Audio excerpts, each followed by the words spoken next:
Olá, meus irmãos, a paz do Senhor, bom dia para todos, que Deus venha estar abençoando a tua semana, o teu dia, que você possa estar vivendo o sobrenatural de Deus, amém?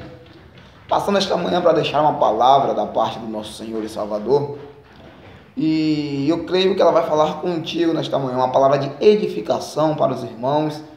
E o Senhor é aquele que opera em tudo de forma sobrenatural, amém? A palavra que eu quero deixar para os irmãos se encontra no Salmo 3, a partir do verso 1, onde o salmista Davi diz assim: Senhor, como se tem multiplicado os meus adversários, são muitos os que se levantam contra mim.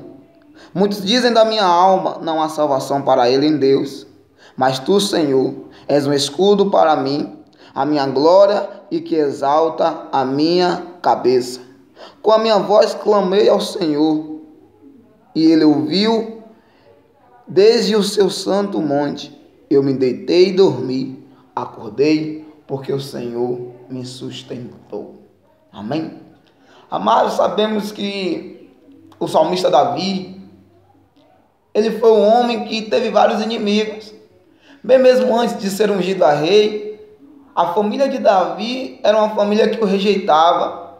A família de Davi era uma família que não dava nada por aquele jovem. E Davi foi um homem que sofreu muito dentro da sua casa. Mas a Bíblia tem uma passagem que diz que aqueles que são humilhados serão exaltados. E foi assim que aconteceu com Davi. Deus exaltou Davi em meio à humilhação, porque Davi é ungido a rei no lugar onde ele era humilhado dentro da sua casa. Eu não sei, amados, o que você tem passado, a humilhação que você tem passado no seu trabalho, a humilhação que você tem passado dentro da sua casa, a humilhação que você tem passado dentro da sua igreja, da sua congregação, a humilhação que você tem passado na sociedade onde você mora, mas eu quero dizer, o tempo de exaltação de Deus vai chegar na tua vida. Davi esperou o tempo, espere o tempo da exaltação de Deus. E depois que Davi é levantado como rei, Davi atrai mais inimigos. Depois que Davi é levantado como rei em Israel, se multiplica os inimigos de Davi. E o que mais me chama a atenção é que todas as adversidades de Davi não ia bater de frente com seus inimigos. Davi, ele não ia responder aos seus inimigos. Davi, ele orava a Deus. Davi, ele orava a Deus. Davi, ele buscava um conselho em Deus. E por isso que Davi tinha êxito. E por isso que Davi era um homem bem sucedido. Porque os problemas de Davi não colocava nas redes sociais. O problema de Davi não saía contando com a família, Davi não saía contando com parentela nem com os amigos. Davi primeiro contava para Deus.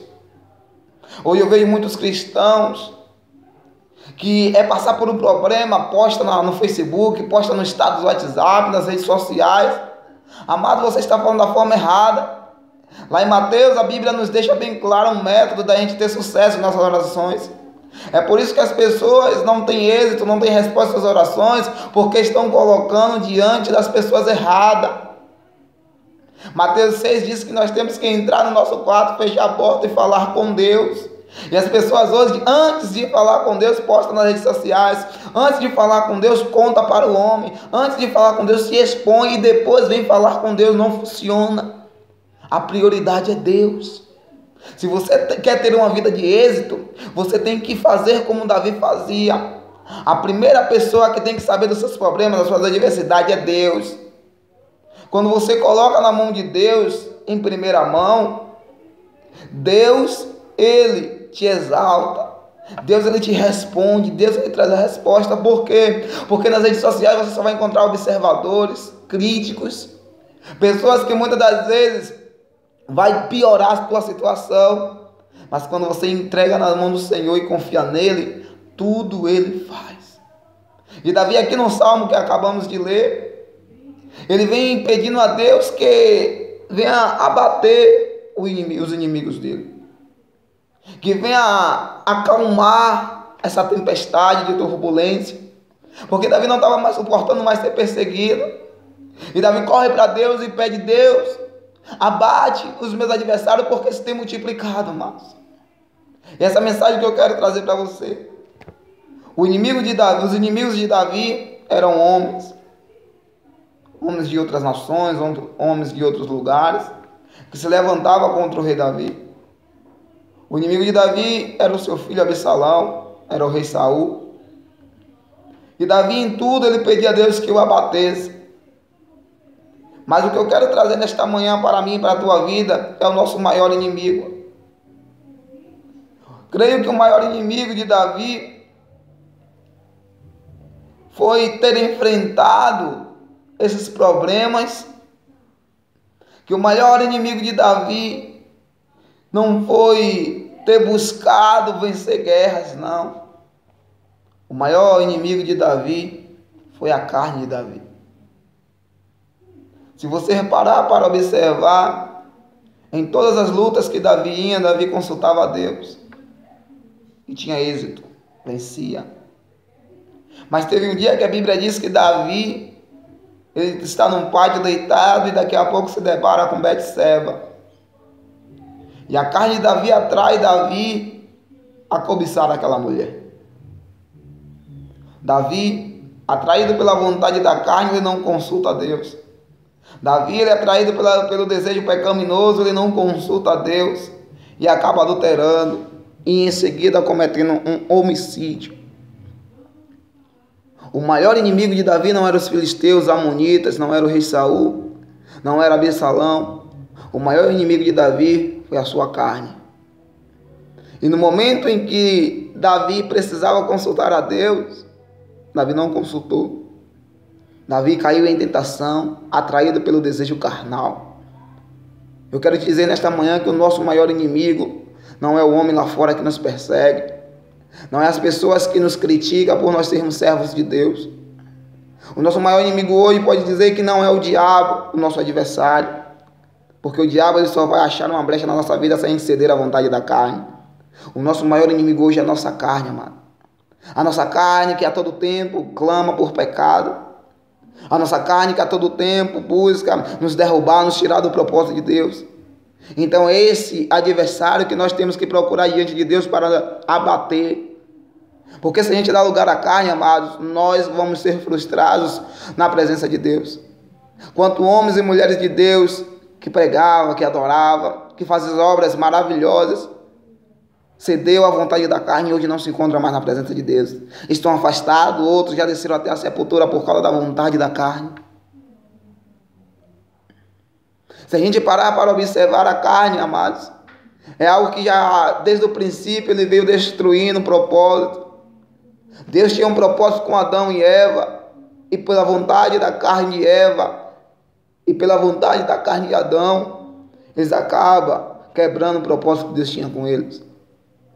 O que falar de Sansão, o homem que nasceu com um voto, o homem que nasceu com um propósito diante de Deus, e por causa da vontade da carne, ele acaba se atraindo por Dalila, conta de onde vinha a força, quebra o voto, quebra a aliança que ele tinha com Deus. E o que mais me chama a atenção é que quando o inimigo passa a mão a Sansão, a primeira coisa que o inimigo faz com Sansão é tirar a visão.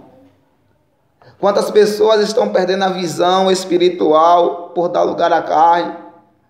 Quantas pessoas têm perdido a visão, quebrado a aliança, o propósito com Deus por dar lugar à carne? A Bíblia vem dizer que quando Jesus ele é tentado, amados, no deserto, o inimigo vem tentar Jesus na fraqueza de Jesus, porque Jesus passou 40 dias e 40 noites sem se alimentar de nada. E o diabo vem na fraqueza de Jesus, que era a fraqueza da carne. Só que o diabo não sabia que é na fraqueza da carne que o poder do Senhor se aperfeiçoa. Porque o evangelho é diferente do mundo. No mundo, o homem confia na força do seu braço, na força da sua carne. Mas no evangelho, o homem tem que confiar na fraqueza da sua carne. Ou seja, tem que matar a carne. E Jesus estava com a carne morta, mas o Espírito de Jesus estava fortificado, estava fortalecido, e ele conseguiu resistir ao diabo. Ei, mais uma lição para nossas vidas: nós vamos resistir ao diabo, ele vai fugir de nós quando a gente abater a nossa carne, quando a gente sacrificar a nossa carne. Ao contrário de Sansão, Jesus não fez a vontade da carne, mas Jesus usou uma palavra que está lá em Deuteronômio, que nem só de pão viverá o homem, mas de toda a palavra que sai da boca de Deus. O pão físico é para alimentar a carne, a comida física é para alimentar a carne, mas há um alimento espiritual que alimenta o nosso espírito, a nossa alma, e aí nós estamos fortes diante de Deus. A oração, ele alimenta a alma, a leitura da Bíblia, ele alimenta a alma, o jejum, ele alimenta a alma e abate a carne. Nós vamos ser homens de Deus quando nós abater a nossa carne. Cuidado com a força da carne. A carne tem um poder que pode te surpreender. E hoje eu vejo muitos cristãos cedendo à vontade da carne. Hoje eu vejo muitos cristãos se dando muito fácil a uma luta dentro de nós. O apóstolo Paulo fala que a carne se opõe contra o espírito e o espírito se opõe contra a carne. Vai vencer aquele que você alimentar. Então alimente o teu espírito, abata a tua carne, amados, para que você venha ter êxito. Se a gente parar para olhar a história de José, José se encontra numa situação difícil. Creio que naquela hora, quando José estava de frente à mulher de Potifar, a carne dele clamava pelo pecado, porque creio eu que aquela mulher era uma mulher bonita, uma mulher formosa, e aquela mulher estava tentando seduzir José para se deitar com ele, manter relação com ele. Mas o que José faz? José foge. Sabe por quê? Porque José entendia o propósito dele com Deus, porque José sabia que Deus tinha algo maior, porque o que José sabia é que Deus tinha algo perpétuo e não momentâneo com ele. A vontade da carne nos excede só naquele momento gostoso, naquele momento bom, mas depois vem logo o arrependimento, e quando o arrependimento vem já é tarde demais. José fugiu da mulher de Potifar e Deus exaltou José. Ei, tem muitos homens se dando para a vontade da carne sendo abatido, mas tem outros que estão fugindo da vontade da carne sendo exaltado. Então nesta manhã, amados, a mensagem que eu trago para o seu coração é: abata o seu maior inimigo, porque, mais uma vez falando, o diabo só vai achar uma brecha na sua vida quando você ceder à vontade da carne. Abata a sua carne, lute contra a tua carne, alimente o teu espírito, fuja da aparência do mal, humilhai-vos perante Deus, e no tempo certo ele vos exaltará. Seja submisso a Deus, resista ao diabo, ele fugirá de vós. A carne que hoje pode fazer muitas pessoas sorrir, amanhã vai estar colocando a alma delas no inferno. Mas eu quero te dizer uma coisa: hoje o Espírito Santo, hoje a alma que se opõe contra a carne, amanhã vai colocar a sua vida no céu. Vá até a Deus. Vá até a Deus. E Deus, ele vai te exaltar. Amém, amados? Fica com essa palavra: cuidado, vigia. Vigia com os desejos da carne, vigia com o pecado. Porque o pecado afasta o homem de Deus. E o pecado ele vem através da carne. Amém? Que Deus abençoe, te dê uma ótima semana, te guarde. E que você venha ser uma pessoa que venha estar se humilhando diante da mão de Deus, abatendo a carne e fortalecendo o teu espírito. Porque Jesus te quer em santidade. Amém? Que Deus abençoe. Shalom. Fica na paz.